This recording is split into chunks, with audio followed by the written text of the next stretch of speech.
My dog is staring at me, so he needs to pee. My dog needs to pee, guys. Also, I need to pee. Good start to the All, pod. all right, welcome back to the Run.down post-game show here on the Strickland YouTube channel. If you listen, this is the day after the Strickland Podcast Network. An amazing game, a spiritual experience tonight as the Knicks clobber, absolutely destroy, obliterate the Phoenix Suns, 139 to 122, behind a absolute masterclass by one Jalen Brunson. Probably, I mean, this is a one-of-one performance going down the stat line, and we will get into all of it. Unfortunately, I do have to get into this ad read to break the flow of, this an amazing experience. All the major sports are in action this week with the college football playoffs ready to kick off. BetOnline is your number one destination for all your sports wagering info, including news for pro football, the NBA upcoming fights, the NHL and the NHL games this season. Head to the website today to get in on the action and see all the updated odds for the week. Remember to use promo code BLEAV, that's BLEAV, to receive your 50% welcome bonus on your first deposit. BetOnline, where the game starts. I mean, this game, Jalen Brunson, first player in NBA history, 50 points, 5 rebounds, 5 assists, 5 steals, 5 3-pointers in one game. 12 of 12 from the field in the second half. 8 of 8 from the 3-point line in the second half. 9 of 9 from 3-point line altogether in the game. I think this is like the only player to like really, this is legitimately like a one-of-one performance. And the fact that it came off the heels of a game where we criticized Jalen Brunson, rightfully so, for having a pretty bad game against the lowly Utah Jazz, to come out against one Devin Booker and Kevin Durant and completely outclass them, completely outperform them on their home court is just a testament to the type of player Jalen Brunson is. And that's the reason why we hold him to such a high standard, is because we know he's capable of performances like this. And yeah, I mean, this was just an amazing performance, and I think it feels that much better that it came on a night where, there was all this anticipation of the Phoenix Suns big three playing. Bradley Beal gets hurt, Kevin Durant first of on a all. horrible flagrant foul by Dante DiVincenzo. I mean, God knows that was just ridiculous. I mean, never seen something so malicious like that in my life. But yeah, I mean, like on a night like that tonight, where especially Julius Randle looked like he was going to go into a tailspin towards the end of the second quarter. Just absolutely amazing for Jalen Brunson to put the team on his back. And we'll talk about some of the other role guys that kind of helped contribute to the fourth quarter run that really started to separate things for the Knicks. But absolutely amazing performance from Jalen Brunson. There are no words that can be used left to describe such a performance tonight. Just absolutely incredible. And yeah, sky's the limit from here, I think, with Jalen Brunson. If he can keep this going with this type of effectiveness, because I think the 3-point shooting was a concern the last week or so. It's good to see him get back to that. But yeah, Schwinn, your thoughts on such a great performance tonight? I know you're a huge appreciator of nepotism on a night like tonight. Well, but yeah. Well, first I want to shout out this comment from Knicks tape, which it's like funny, like NBA seasons and just news cycle in general move so fast now. But Knicks tape, this is a quote. This was a quote, right? This is from, who was it from? It was like Stephen Kenny the Jet Smith. Yeah, and yeah, it was Kenny Jet Smith, and then Stephen A. agreed with him, whatever. But it was, the Knicks never have the best player on the court, and if you're not watching a live stream, what you will also see after the quote is Knicks tape writing, laughing my fucking ass off with multiple O's at the end. First of all, I want to credit myself for this victory. I wore real clothes tonight. I didn't wear sweats. Don't let this post-game outfit fool you, which I changed into, no joke, as soon as the clock hit 000. I was wearing a full-up button-down shirt, which I'll be wearing again tomorrow while I'm watching this game. I'll be wearing the same exact clothes, maybe even the underwear, while I watch the game tomorrow night, because this is the team.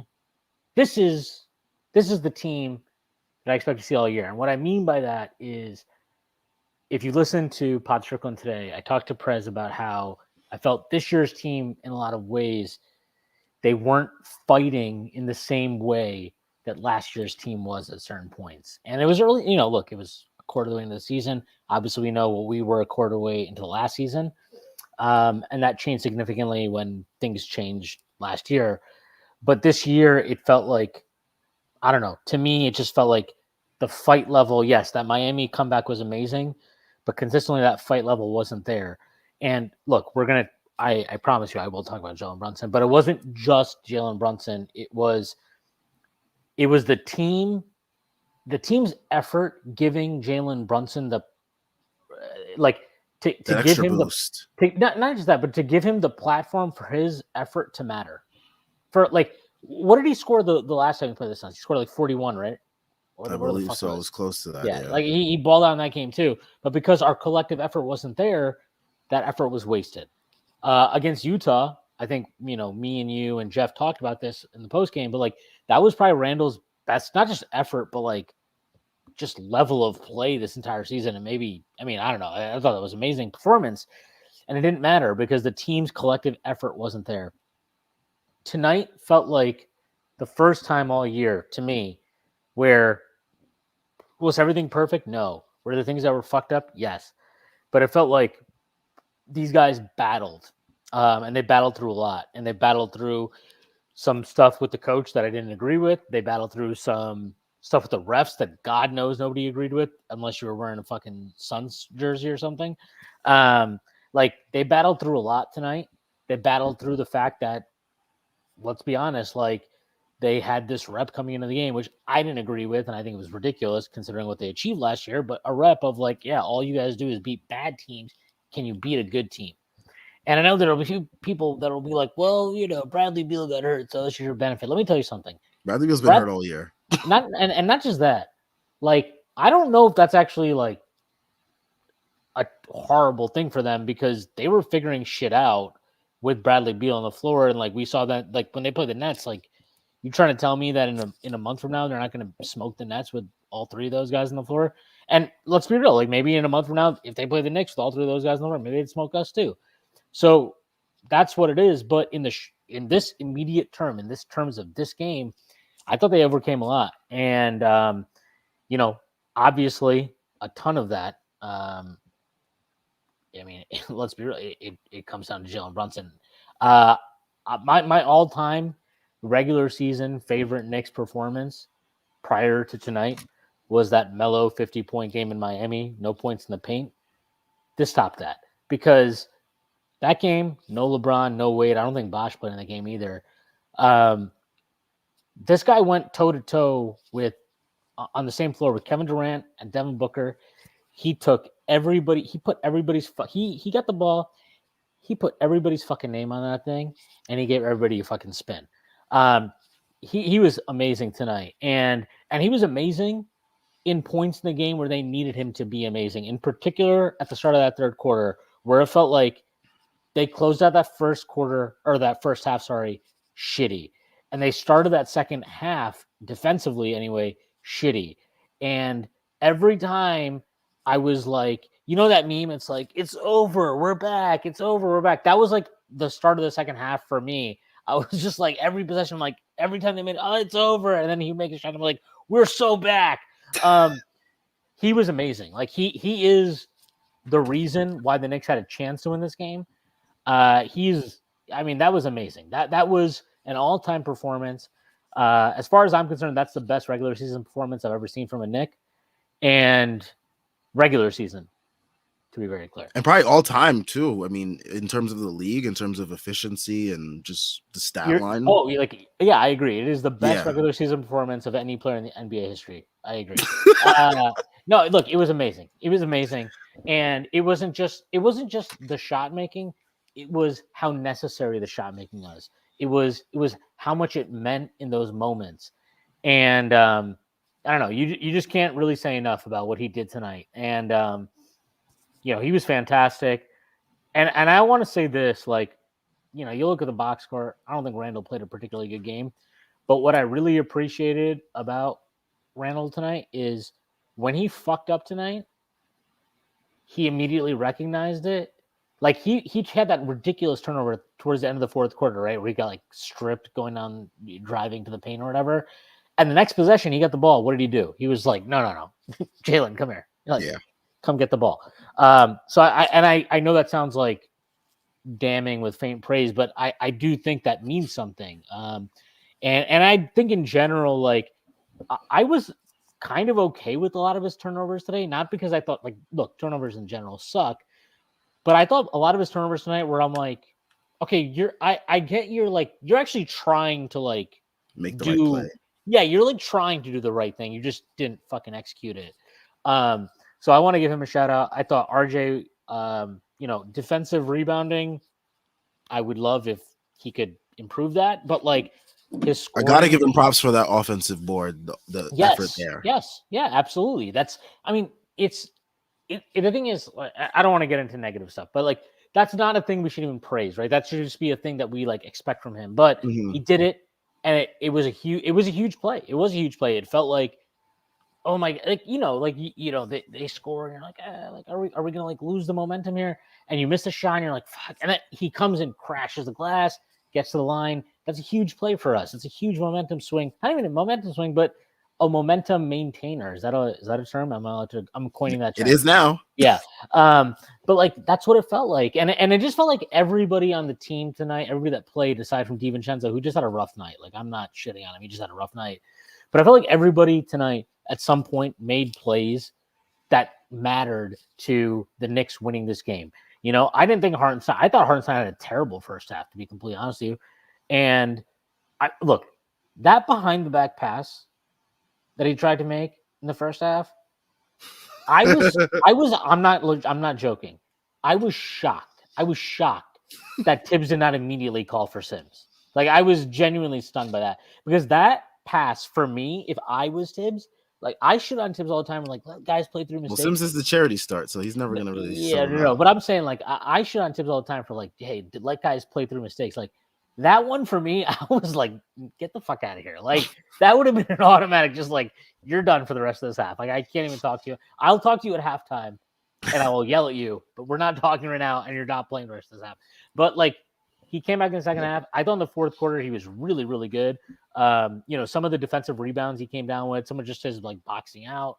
Huge tip block on Devin Booker when they were trying to make that run. Yeah. And, shout out to Alan Hahn, who apparently is like, fucking Devin Booker's PR agent. He's like, oh, no, he actually wasn't trying to dunk that. He missed it, so it's okay. Like, can Alan Hahn, like, look, buddy, you're not on He's ESPN. trying way too hard to be You're not objective. on ESPN. You're not on ESPN. Can you just fucking announce a Knicks game? Like, it's cool. Like, I had to fucking listen to this guy the other night talk about why it wasn't a flagrant foul for Kelly Olynyk just grab DiVincenzo's ankle. Like, buddy, you're on you're on MSG, not ESPN. Nobody cares. You're not on with fucking who's he on with? Bart and fucking Bart Scott, that fucking moron. But like, look, this was a fantastic team performance, and it was obviously just highlighted by, again, like as far as I'm concerned, that is the best regular season Knicks performance that I remember in my lifetime. The shot making, how much it mattered in the moments. Even like, look, the final score won't tell you this, but you know this, Sam. I know this. Everybody in this chat knows this. They were up like 10, and you were still like, it'd be really nice if we get to sleep to like 40. Like, it'd be really nice if we get to sleep to like 40. But like, you felt it, right? Like because like Durant lives to shit on us. The guy had what? He'd won 12. He'd won his last 12 straight games against the Knicks. I think the last time. I just remembered that stat now. We finally beat him for the first time since 2013. And don't quote me on this, but I'm almost positive about this. I am pretty sure the last time we beat Kevin Durant in the regular season was when Carmelo Anthony dropped 36 on his head the day we clinched the division in a matinee game in OKC. Yes, and I'm pretty sure Melo had 36 and 14 that. Yeah, Melo had 36 and 14 that game. And that was also a game where Jason Kidd miraculously remembered how to make threes again. But like this was like a fucking awesome win, man. It was an awesome win, not because everybody was perfect. Jalen Brunson was perfect in a lot of ways. And honestly, even the start of Jalen Brunson's game, I'm like, this guy had like 3 steals in the first 3 minutes, and I'm like, we got 0 points out of that because why? We ruined every single steal opportunity. That shit pissed me off.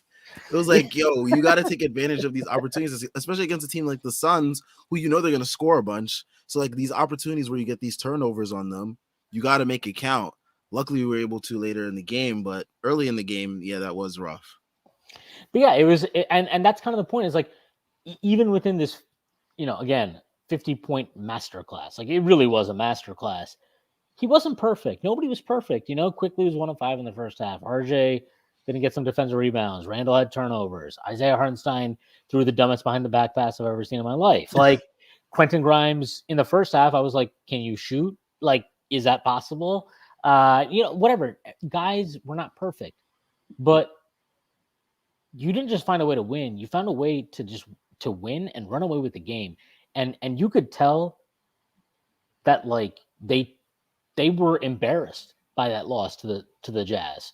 And look, we'll see what happens moving forward here, but like, it's easy to get dialed up for one game. Like, it is. It's easy to get dialed up for a national game against the Suns, blah, blah, blah, whatever. This is the type of effort, especially with Mitchell. And I tweeted this during the game. There were guys that were getting exposed for their shitty defensive rebounding efforts with Mitchell. And like, it's easy to dial it up for a game, for a half, for a quarter. Can you dial it up for a couple games? Can you dial it up for 3? Can you dial it up for a West Coast road trip? That's really the test that this team needs to meet, because we're not talking about a team anymore that, like, oh, we just want to, like, we need to become good. We need to establish ourselves as good. No, we're talking about a team that needs to establish itself as like, hey, us getting to the second round last year wasn't a fluke. Us winning 47 games last year wasn't a fluke. The start of this year, our offensive rating, our defensive rating, our net rating, all these things, like, they're not flukes. These are real things. So awesome win. Great win. Unfortunately, we have a back-to-back. And Sam, I will see you. I think we'll probably start this 24 hours from now at 1 a.m. But like, let's look back-to-back against the Clippers with the way they're playing right now. 6 straight. It's not easy. Yeah, it's not easy. Harden's in the honeymoon phase. Yeah, Harden's not in the. He's pretending to not be fat. He's playing for a contract. It's all great for him. But like this is a test. And forget the win or loss, but this is the type of effort you need to see. And I want to say, like, real quickly, which no pun intended, but like, I thought, me and Jeff talked about this on the last post game. You were here for that. I talked about this on the pod that dropped today with Prez. Like, I thought you had seen some defensive slippage from Quickly in terms of, like, not being as active on that end as he's been in the past. Maybe that's, a natural kind of cause of, like, hey, I don't like my minutes and your effort drops and whatever. Mm-hmm. I thought you saw all of this stuff, all of the things that make Quickly, like, consistently impactful, even when he shoots like shit, were on display tonight. And, he was fantastic. I thought he was great. And I don't like, he had a play in the first half. He got an assist for it, but like, I promise you, nobody's going to be like, oh my God, what a play. But I think, Hartenstein got a rebound. He passed it to Quickly very quickly. And Randle was already up down the floor. He had a mismatch on Booker. And Quickly, you can watch it. If you watch the full broadcast, he signals to him. He's just like, fuck in the post. Get the fuck in there. Like, you have the mismatch. Get in there. Mm-hmm. Randle gets the post up. He throws it into him. Randle gets a layup out of it. But like, that's the type of small stuff that I don't even know if he got an assist for it. If he did, that's a pretty stupid assist. But that's the type of stuff that doesn't show up in a box score. But that's the type of stuff that makes him special. And that's the type of stuff that, like, I thought at times in the last few games, last few weeks, you hadn't seen from him consistently. So to see him play like that tonight, and then to also see him get rewarded with closing the game out, right? Like, finally, that's all you want to see. Like, I'm not asking for the fucking moon here. Just be consistent with this stuff. And, tonight Tibbs was, at least. I still don't understand why he has to come out with 6 minutes left in the first half. But, like, it is what it is. The Knicks won the game. It's fine. And they won the game in an impressive fashion. Yeah.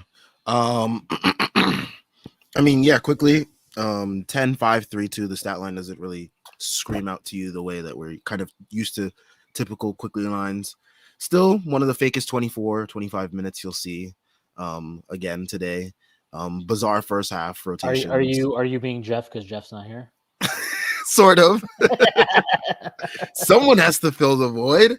But yeah, I mean, the shooting numbers aren't the best, but read this off. Jordan Bub says, Katie in the Phoenix post-game presser, Quentin Grimes got 6 threes off. He doesn't dribble at all. That's the stuff you can't have. That's my guy, Quentin, right there. Katie just, You focusing gotta on what love. really matters. It's so perfect that his name is Quentin and he can't dribble. Do you think Quentin Grimes could have dribbled on January 6th? I don't know. Him and Clay, they've got January 6th handles.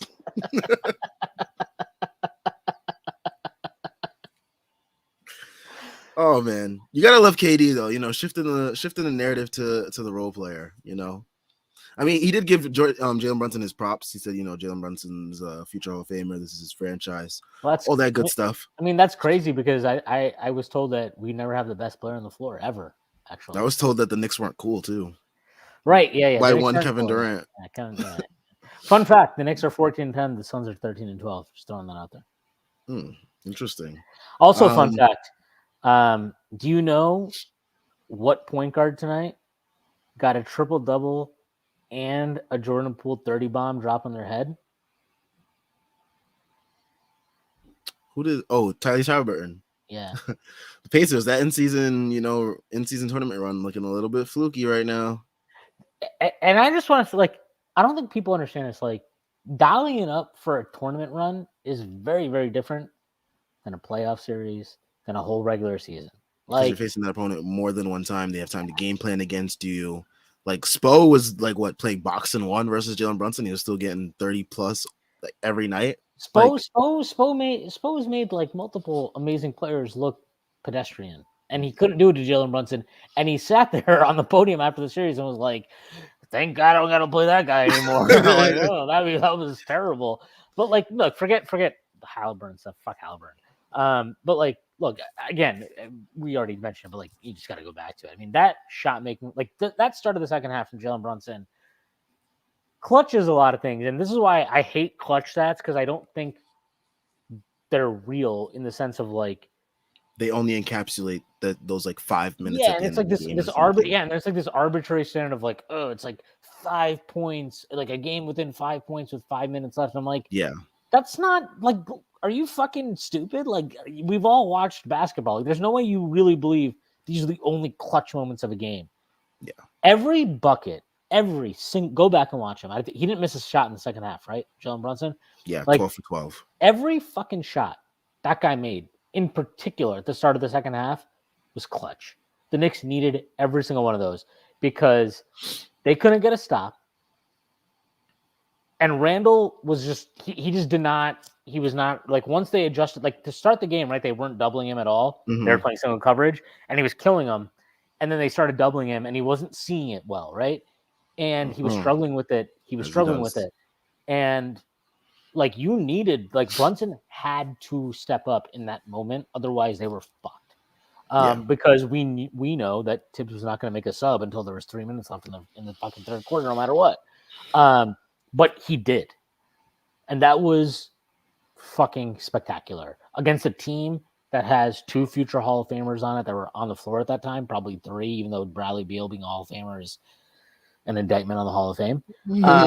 But those 2 guys are going to be unequivocal Hall of Famers. And he didn't just match them for a shot. Yeah, he did match them shot for shot in the moment. And then he just took it over.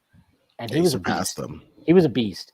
And the best thing was that he gave that Knicks bench, which has not been consistent as far this year as you'd like, he gave him the platform to be hey, the game's here.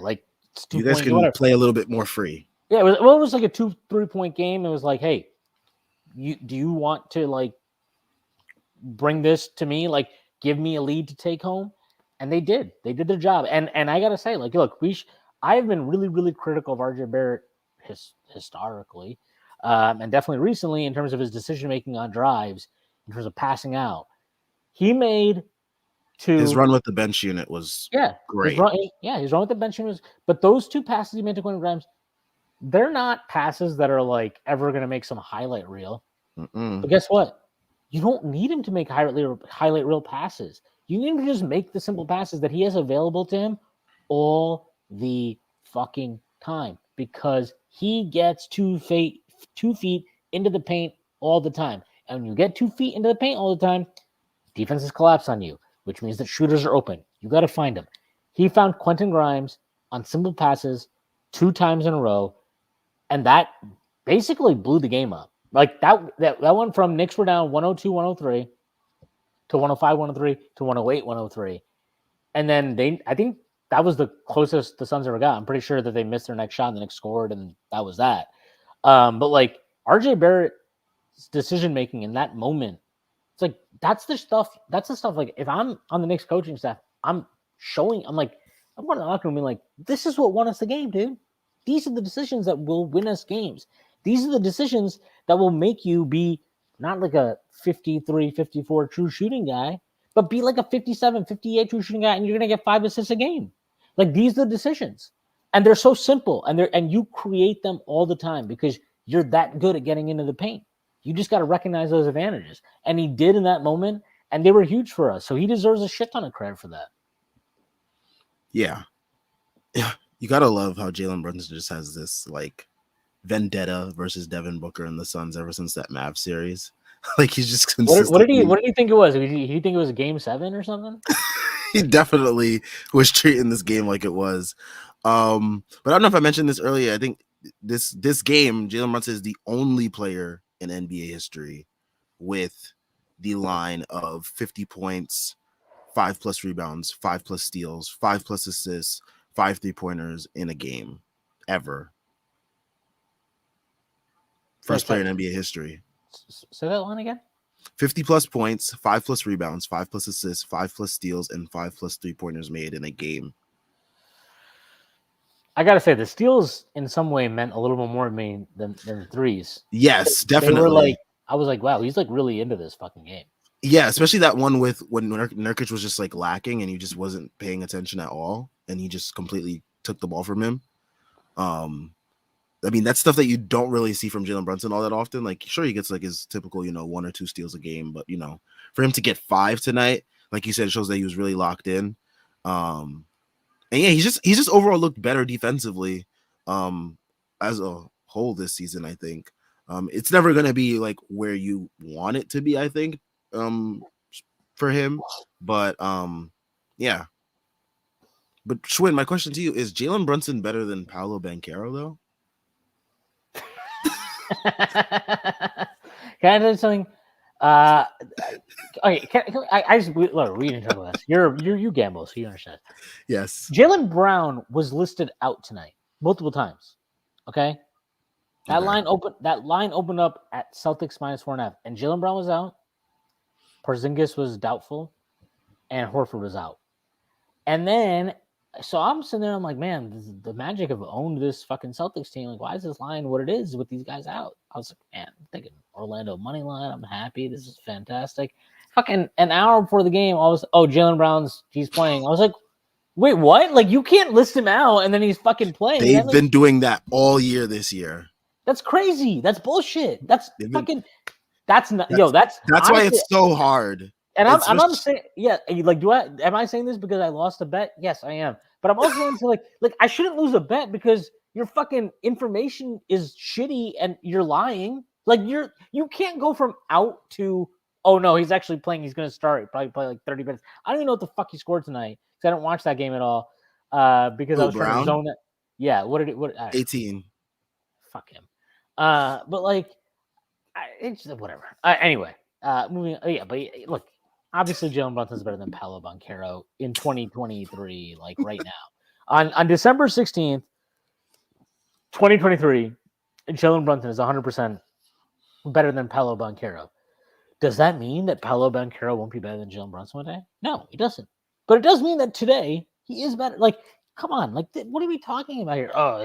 And then like, it's not even just that. It's like the standard would move. Like, oh well, no, the Knicks don't. Of course, they don't have the best player on. Of course, they have the best player on some nights, but they only have the best. They don't have the best player when you play like true contenders. It's like, okay, but we're not like nobody's talking about the Knicks as a true contender, right? So we fundamentally understand this. Like that's how that works.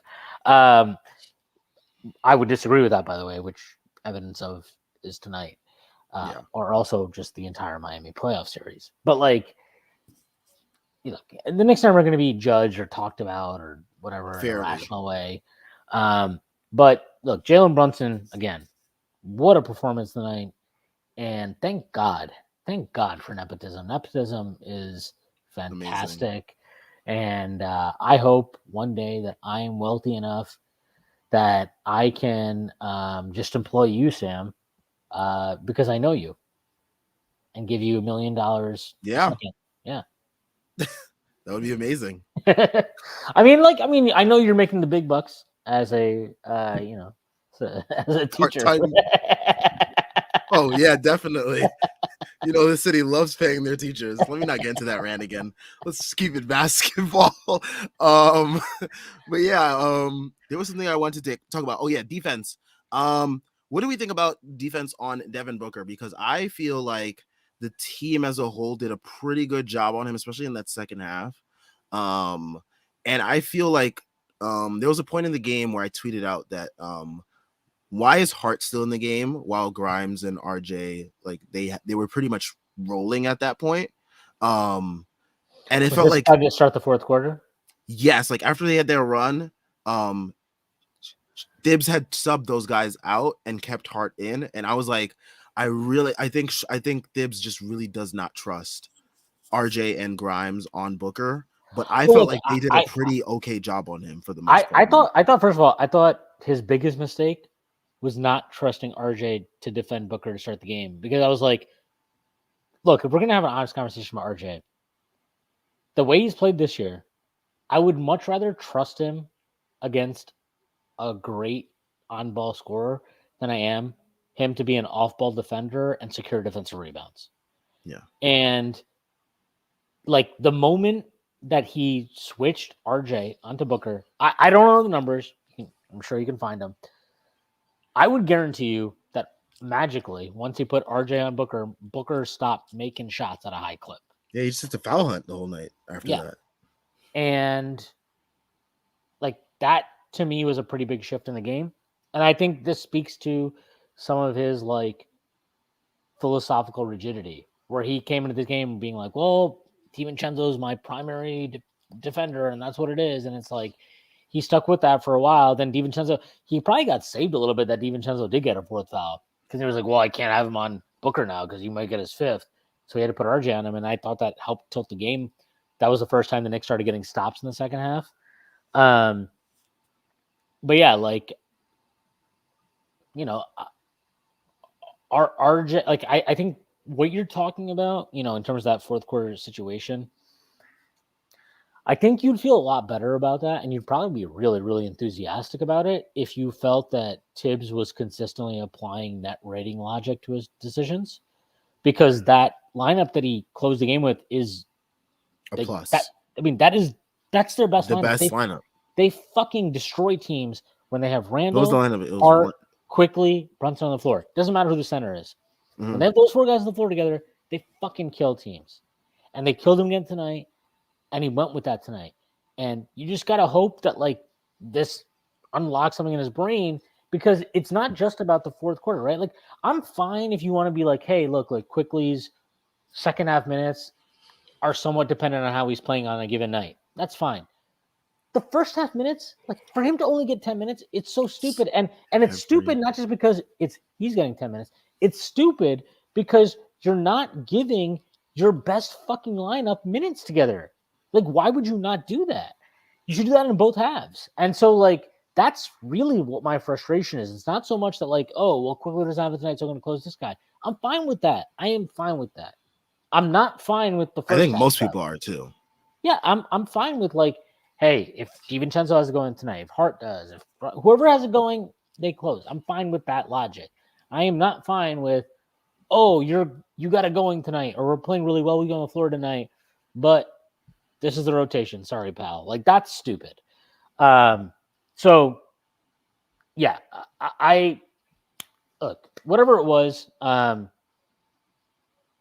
cares? This game is awesome, and Brunson was awesome, and he smoked fucking Booker and Durant, who, by the way, is so fucking bald. It's time to give it up, bro. Chris Bernhardt says, funniest thing is JB did this on Sean Marion night. That's kind of the irony. Yeah, by the way, Sean Marion night. Like, can we be fucking for real? Like, I love Sean Marion, but can we be fucking for real? Yeah, Sean Marion is one of my favorite, like those high role players, like those really good like role players that like wasn't really a star, but like was like You on loved the cusp. watching it when you were like in fifth grade. Yes. Yes. It's cool, dude. Like I love Charles Oakley at that time for that same reason, you know. I was like, yeah, dude, I love this guy. Now I'm like, Charles Oakley is an alcoholic. Get him away from the Garden. Yeah, James Dolan knows what's going on here. But yeah, I mean, that shows you the state of the Phoenix Suns franchise, that they're having a Sean Marion night, I think. What you call it? Here we go. People loving Randle's process offensively today. I agree. I 100% agree. I totally agree. Did he have a good decision-making game? Not so much, but his decision-making tonight was bad in a different way from the stuff that I in terms of like the execution was bad, but yeah, his execution intention was good. Yeah, like he was trying to do the right thing, and he was trying, like, even at the end of the game, right? You could see it where he's trying to draw the trap, and you could tell that he had no intention of, like, he was not trying to like split the trap and do something. Like, he was trying to find an outlet. He just didn't read the play quickly enough or whatever. But like that, like I 100% agree with this comment. I thought Randle was fine tonight. I had no problem with it. I know people were bitching about him in the first half or whatever. I really didn't have a problem with his performance tonight. Aside from the weird KD defense stuff, which, like, man, that was insane. But I also just put that, like, I'm like, it's KD.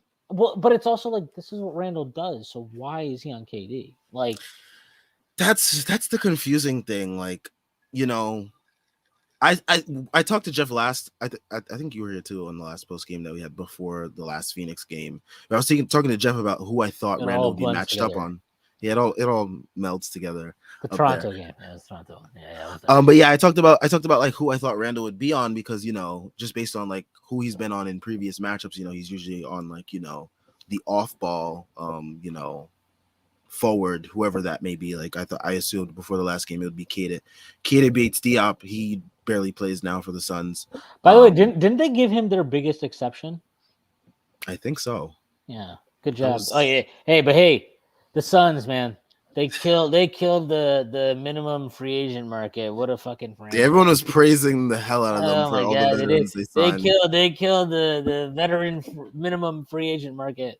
What a fucking team. So they know they're playing 7D chess. Get the fuck out of my face. Fucking Brian Windhorst, piece of shit.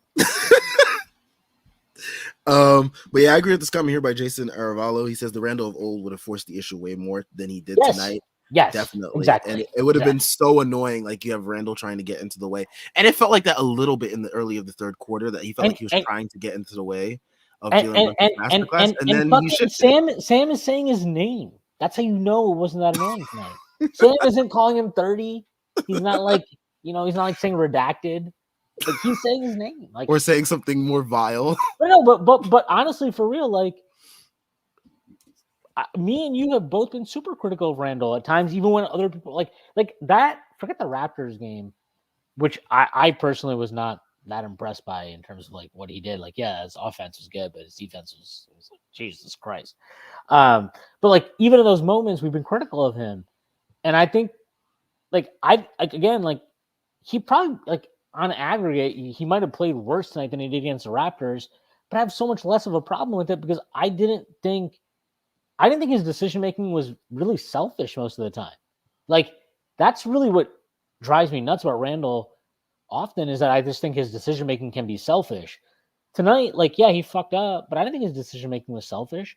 And even going back to that Utah game, the last game they played, like, he was the best player on the floor in that game. And if anybody else on the team had fucking showed up in the way he showed up, they probably win it, even with all the bullshit that happened. And then he showed up again tonight. Like, was his defense on KD great? No. But, like, I guess the best way to put it is, if you put him on KD, I expect him to fall asleep off ball. Like, that's just, I expect that. Like, that's just what he is, and it's what he's always going to be. It's the rest of it when he doesn't give a shit, that can drive you nuts, right? But he gave you the rest of it. I didn't care about his. I thought his defensive rebounding was fine in the first half. I dropped a comment at halftime about like, oh, Mitch is covered. Like all these guys are. I wasn't talking about Randle. I'm not going to tell you who I'm talking about. I don't want to drop any names, but it was not about Randle. But like, I didn't have a problem with his effort tonight at all. I thought he was really good, and was his execution on KD during that stretch in the first half good at all? No, it was terrible. But like again, Fooled me like into taking KD's live points. I'll tell you that. see, that's what he was doing. He's maybe you got to check who his sponsors are. What if you check and he's like, actually, check out the Bet Online app today. Yeah, he definitely fooled me into taking KD's live over points because that shit did not cash. But yeah, you also gotta love one of my favorite plays tonight was Brunson. He gets that steal off Nurkic and then he dishes it off to Randle to kind of like appease him, I guess, in a way. But it's not an appease. He knows he knows how to like it's hey, let me get this guy feeling good about himself here. Yes, exactly. It was like I remember last year, right? Quick kind of that he like stole against the Pelicans or whatever, and he like threw it off the backboard for Randle. And it's like, you didn't even get an assist for that one. You got to get Randle to feel good about himself. At least Brunson gets an assist on this. Like, Quick actually, I think it's a missed field goal for that. Quick gets a missed field goal. But because like the stat keepers know that it's a pass. Yeah. But it's one of those small things that can actually. Those are the small things that can go a long way, and they tell you a lot about. I think like the togetherness of a team. How guys are vibing each other, what guys are playing for, or those small moments. They must have seen that Fred Katz report about the infighting. Not touching that one. Did you hear how the in-season tournament is causing so much infighting on the team?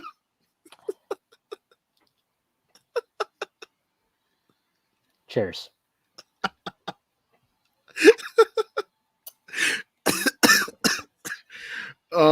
But yeah, I mean that just shows like what a good leader Jalen Brunson is to like, he knows how to like satisfy. And he's in the midst he was scoring for 50 in this game, right? That tells you something about him as a player and a person. Like when you talk about selflessness, when you talk about sacrificing, when you see your guy on your team doing shit like that inspires other guys to sacrifice. And it inspires other guys to put the team over their own fucking shit. And you got to be real about this team. There are a lot of guys playing for shit right now. Quickly is playing for a contract. Hardenstein's playing for a contract. Grimes is playing for a contract. I know he's still he's 30. He's playing for an extension right now. Being real. Like that's 3 guys right there that are key pieces of your rotation. Randle's playing for an extension. He's extension eligible after this year. Like I'm 100% sure. I'm not saying like these guys, and I want to be clear. I'm not saying that these guys are just playing for the money. But I'm saying you've got to be delusional to not think this is not that. Like we're talking about fucking millions and millions of dollars at stake here. Of course, it's in their mind, even if they don't want it to be. It's in their mind. But when you see a guy do shit like that, it means a lot. It means a lot, and it sets an example. And it sets like those are the type of plays. When you talk about what is your culture as a team, those are plays that set culture. Definitely. And also that Randle block in the fourth quarter was fucking awesome, by the way. I was like, you jump on defense? Maintainers. I was like, wait, you jump on defense now? This is crazy. Do this all the time, please. He saw Keita beat Steve up trying to get one over on him, and he was like, hell no, not this scrub. Yeah, not that fucking Ohio State piece of shit. Fucking bums out there. He played at Ohio State? Yeah, he did. Sorry. It's fine. They haven't won a game that matters in 3 years. That's tough. Very true. Knicks tape brings up 21 points on 6 of 10 for RJ. Please keep playing like that. I mean, the mix of the efficient scoring with the decision making that we saw tonight is like the peak version of what you want to see, especially with the defensive effort as well. It's like Can a I- very can I- good all-around game, I think, from RJ that you want to see on a consistent basis, and we'll see what happens. I'll be completely honest about this. I remember at some point in the first half they were like, "Oh, RJ has like 9 points. 11, yeah, he has like 9 points on 5 shots." I was like, "What? Like he does? What's going on?" I didn't feel like it. What are you drinking there? Some Water. Water? Some vodka? Just water. But like I didn't actually think he was playing a very good game until that stretch in that fourth quarter. And like this is like I don't know, like it's so weird because I'm not trying to shit on him. I'm not shitting on him. But like I don't care about the efficiency so much as like we all know that they're efficient. Like Harrison Barnes, go look at his fucking basketball reference right now. Go look at his true shooting. He's shooting like it's like fucking 62 true shooting. Now go search his name on fucking Twitter, and you'll just see fucking Kings fans shitting on him constantly. They fucking hate him. And this is like my point is, it's not about it's like efficiency matters for sure, 100%. Efficiency in the right context. Yeah, the context is what matters more. So like, yeah, 21.6-10 shooting, awesome. What made this a passing defense? What made it's those things. It's crashing the glass. Yeah, it's the things that don't necessarily need to show up in the box score. And not even you get the assist that shows up in the box score, but it's like what that represents and all like what it kind of the context of the assist too. Yeah. Like how did you get the assist? Like were you driving and kicking? Like was it like a shit like that? Yeah, absolutely. And it's just like I don't want to sit here and pretend like I thought RJ played an awesome game, and I don't think that's what Nick's tape was necessarily saying, but like he could have gone fucking 2 of 10 today, and I saw those 2 passes and I was happy. I was like, okay, those are the passes I need you to be making. Like those are the passes I want, and not like I need you to be making those passes. Like because you like, and again, like I hate harping on this stuff, but like. We get here and talk about RJ Randle and Brunson and Quickly and Hartenstein, whatever. But like the guy that actually elevates the ceiling of this team in terms of like, if this is our rotation, the guy that can truly elevate this team is RJ Barrett. And we saw that in the first 7 games. And we saw that tonight in the fourth quarter.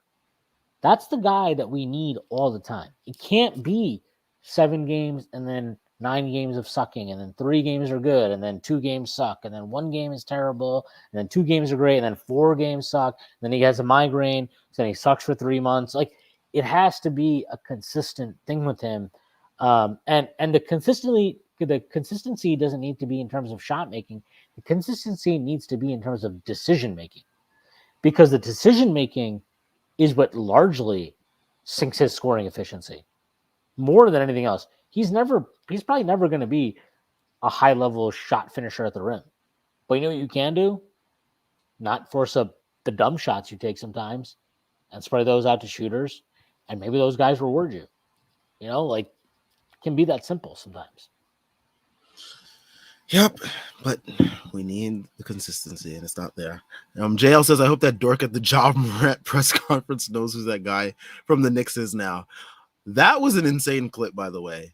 I didn't watch all of it. What was the gist of it? I saw the start of it, and I was like, this sounds stupid. I'm not watching the rest of it. It was very stupid, and it was basically some guy who sounds like he came straight off of Twitter, basically asking John Morant, how does he feel about guys like Tyrese Halliburton and the guy from the Knicks being anointed as better point guards than him?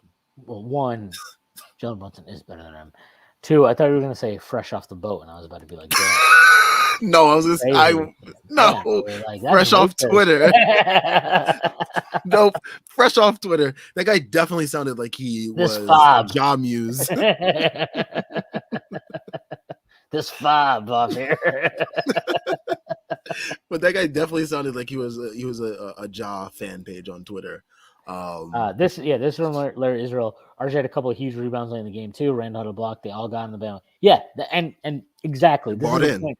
Everybody found something tonight to contribute. Every single guy, maybe even DiVincenzo. But aside from DiVincenzo, everybody did. Even Quentin Grimes made a couple threes. I was like, wow, you're not passing up. This is amazing. But this is a fun game. This is a fun game, and shout again, man, Jalen Brunson. Descending contract, by the way. Best contract in the league by far. Only we would tank like the Pistons. Man, the Pistons are never winning a game again. And their poor fans are never getting free Wingstop. Shout out Monty Williams getting the bag. That guy is that's generational. He didn't want to coach. Did you hear his post-game comments today? I saw one where he was just like, he's like, it is what it is. Yeah. that's really that's like Fizdale level stuff right there. No, the Fizdale smile thing can't be topped, man. You gotta love the players not. I don't even know who's still here from the Fizdale era, but you gotta love the players not dapping him up after the game. So it was. I think it's RJ and Mitch. Taj and Randle. Fizz had Randle. That was a destructive duo. Not a dynamic duo. Have you seen how Marcus Morris is like good at basketball again randomly? Yeah, it's funny what happens when players leave Ty Lue. Look at Reggie Jackson and DeAndre Jordan being productive members on the Nuggets. I love Ty Lue. I think he's a really awesome coach. I think he's awesome as a player. He has his limits though. I think he's very. Look, he coached with Tibbs under Doc Rivers. He runs an ISO heavy offense. That's what he does. I think he's a little bit more creative in terms of like willingness to go 5 out and stuff like that. But the offense is like Tibbs' offenses and like Doc Rivers' offenses are going to be. They're very dependent on your shot creators creating advantages and making the right decisions. It's a very much individual-based offense. And certain guys can play in that, certain guys can't. And to be fair, like the Reggie Jackson thing, it's like, dude, like Reggie Jackson basically resurrected his career under Ty Lue. So I don't think it's necessarily like, oh, he couldn't. And then it died. Yeah. And then Mike Malone resurrected it again. Yeah, I mean, it might just be like, hey, now you get to play with Nikola Jokic. Oh, this is awesome. I get to be good again. Like, it might just be that simple sometimes. And we'll see how good Ty Lue's team is against us tomorrow. We play against them, or tonight, basically. Morris off that Dominican HGH like Al Horford. Shout out Hawkeye 420 for that comment. And David Ortiz. Yeah, that's definitely the formula there. I do enjoy David Ortiz a lot more in retirement than I did while he was playing. Oh yeah, definitely. So you don't smoke us anymore? That's great, fantastic. I like it. Thanks for being comedic relief on the broadcast. Yeah, him and Pedro are fucking amazing. But yeah, I mean, what do we think about tonight's game, basically, versus the Clippers? Clippers are. Yeah, we're already calling it tonight. Jesus, is terrible. Yeah, I hate the West Coast swing. I hate it. It's the worst. But yeah, we play the Clippers tonight. They're coming in 6-game winning streak. Harden is looking not fat, as you said earlier. Well, so this is a game where like this is the first matchup the Knicks have had in a while where like there's actually no excuse for them to not dominate the glass. Like even with how well the Clippers are playing, like this is a team you should dominate the glass on. Hartenstein revenge game? Maybe.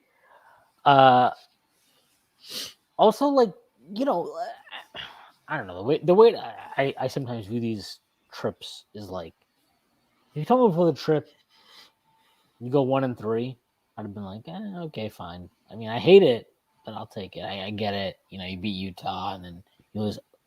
Okay, you lost Utah, you beat the Clippers. All right, fine. It's like, you haven't, like, in some ways, these next 2 games are kind of like a free hit where it's like, if you win, great. If you lose, I think people broadly would understand that aren't insane.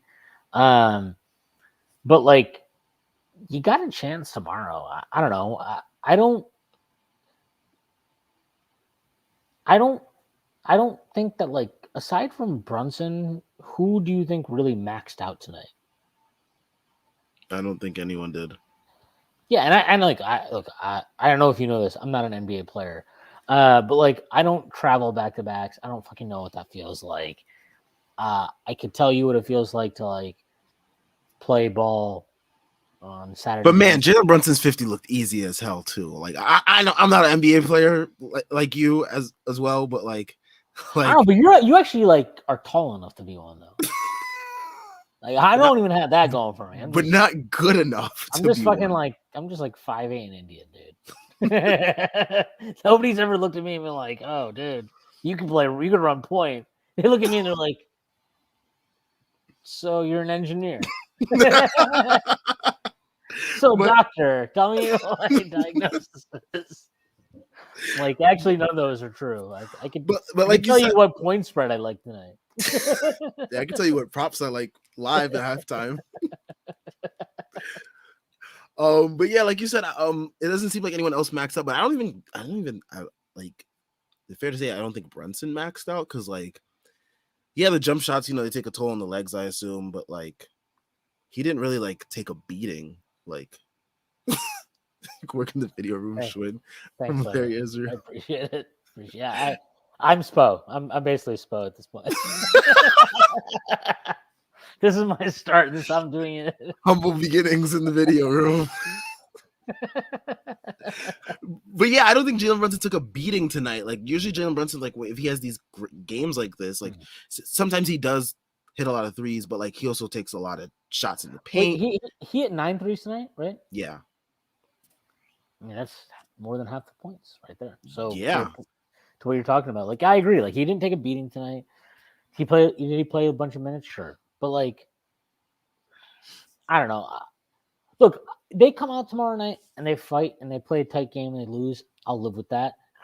It just don't come out there and get smoked.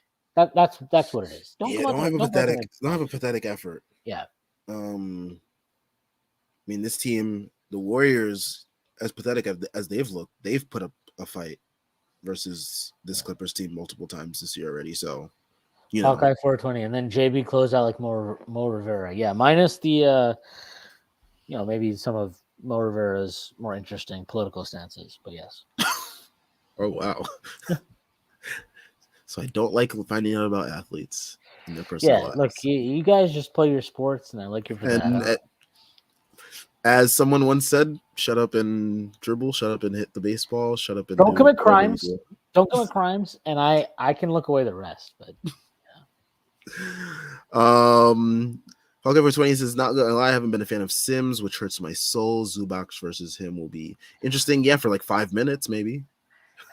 I don't get the Sims thing, and we haven't even talked about this. Like, this is really the one thing that makes no sense to me. Like, he's not even in your fucking rotation when your team is healthy. So how is it that when Mitch gets hurt, you automatically thrust him into the starting lineup? It's ridiculous. It makes no sense. And I picked up Hartenstein in fantasy. Get the fuck out of here. Come on. What are we doing here? It's like move Hartenstein up to center, play Taj Gibson like 15 to 20 minutes off the bench. Like, I don't know. Maybe we'll see a change versus the Clippers. Wait, you want? I don't even want Taj to play over him because I think that's like it signals the worst possible things. just switch Hartenstein. Okay, I'm down with that too. Also, I want to say this: Taj Gibson, when he signed, a lot of people were like, "Oh my god!" And of course, Tibbs is. I was celebrating. I don't know about these other losers. Taj Gibson is an awesome fucking pro. This is a guy who has been a consummate professional his entire career in the league. He's a guy who has regular season experience, playoff experience. He's a guy who has already developed chemistry and bonds with not just Tom Thibodeau, but with guys on this team. He is a guy that when you go back and you watch those games against the Wizards this year in the preseason and last year, or whatever, you see RJ Barrett, quickly, Randle, everybody go up and like hug him and fucking welcome him and talk to him. This is the type of guy you want at the end of your bench. And he said it today. He's like, I'm not here to take minutes. I'm not here to take anybody's shine. I'm here to fucking set the example. And if Tibbs calls my number, what is he, 67? Doesn't he have some weird ass number? Yeah, like if he calls, like, yeah, if Tibbs for whatever reason decides, we need Taj in there, I'll come in and I'm prepared. I stay in shape. That's what you want. That's what you want at the end of that bench. It doesn't always need to be the Knicks didn't better in a development prospect. Yeah, you know why they didn't better in a development prospect at the end of the bench? Because they're not going to play.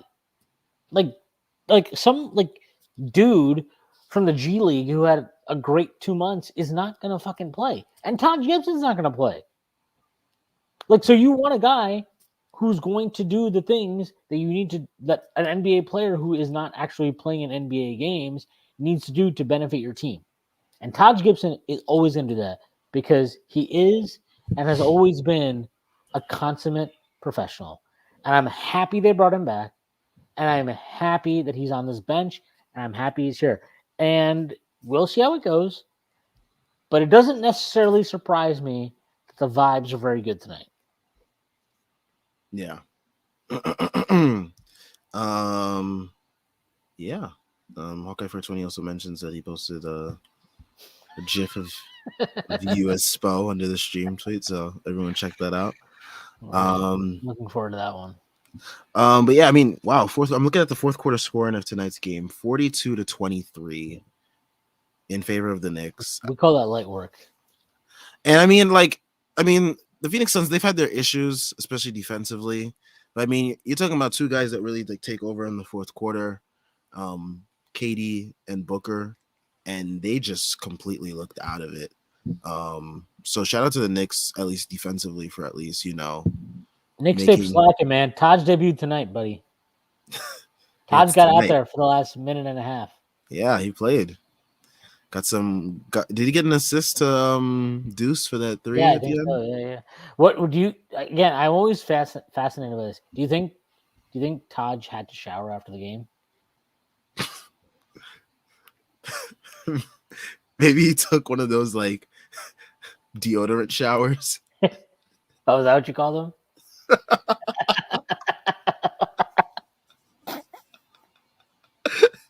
Maybe you just got a wet rag with some just axe sprays.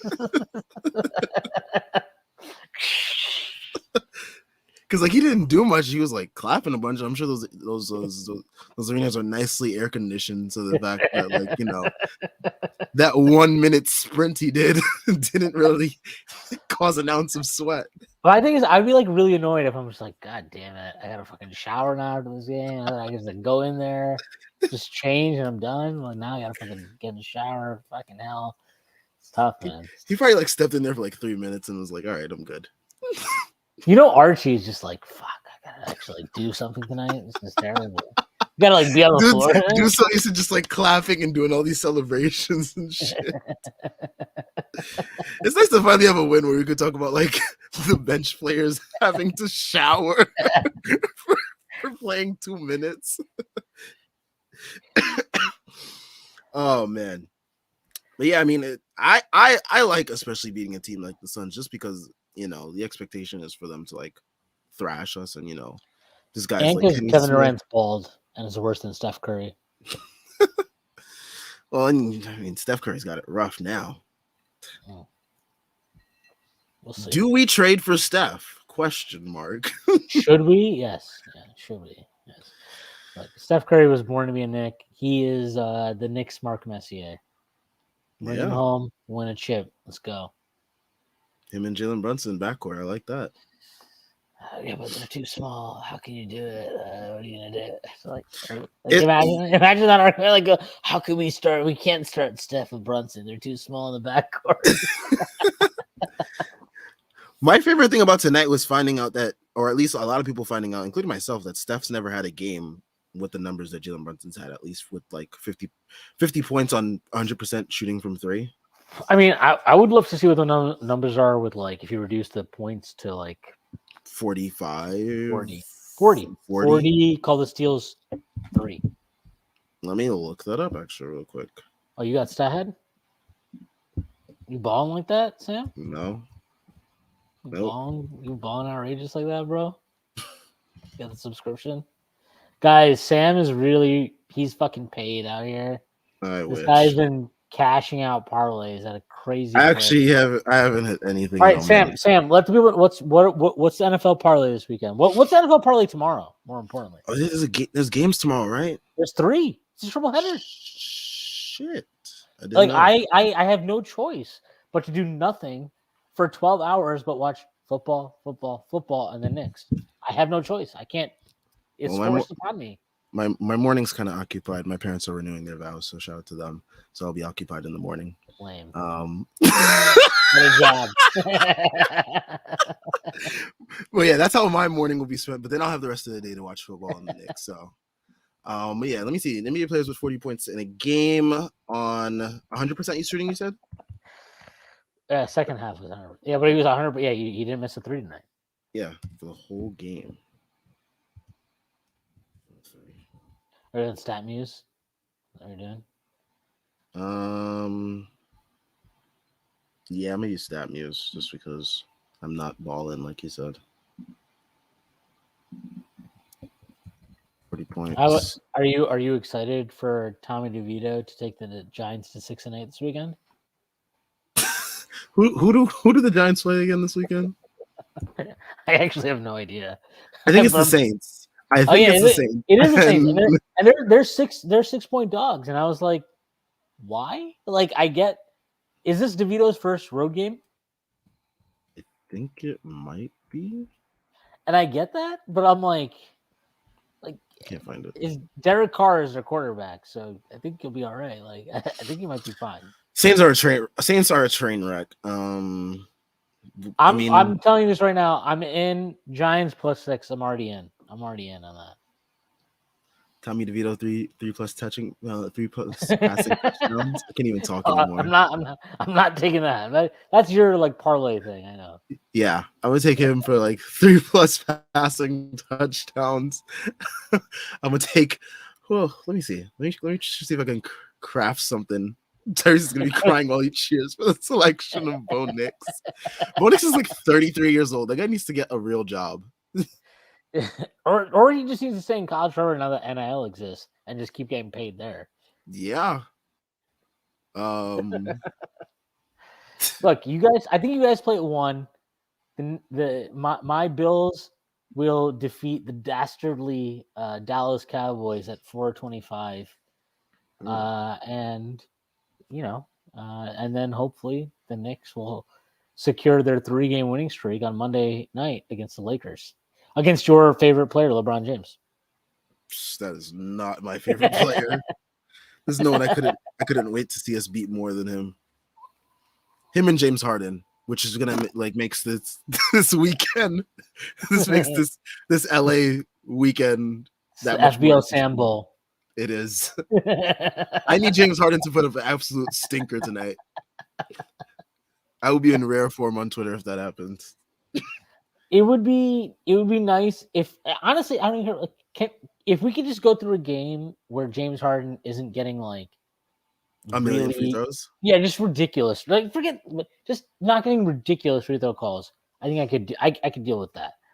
But it's the ones like he got one the other night where I'm like, it's like yeah, the guy landed his landing space. He also like shoots jumps and 4 feet in front of where you just started. You're kicking your legs out like you're parallel with the ground. Like how is that a natural shooting motion? Like who fucking shoots like that? Well, he did ever since the Houston series in Golden State when him and Chris. Oh yeah! Oh my God! It's James actually this Harden, is a lot more important for you than it is for me. This is like your and Tyrese's like this is like your fucking Waterloo, man. This is your Waterloo. Is Cam Reddish gonna play though? He was out today with like a groin thing or something. He'll play against the Knicks. Of course. Like I said, best medical advice. Grayson Allen today. He played. Thank God. Fucking Ted Cruz lookalike fucking scumbag. But yeah, he played today, and I called it right before. Like he's gonna be magically healthy after he missed. How do you the groin? What do you think Grayson Allen's thoughts are on ice?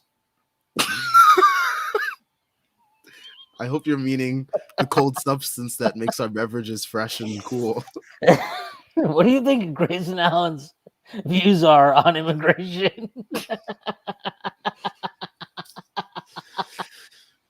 White kid that went to Duke, I don't know.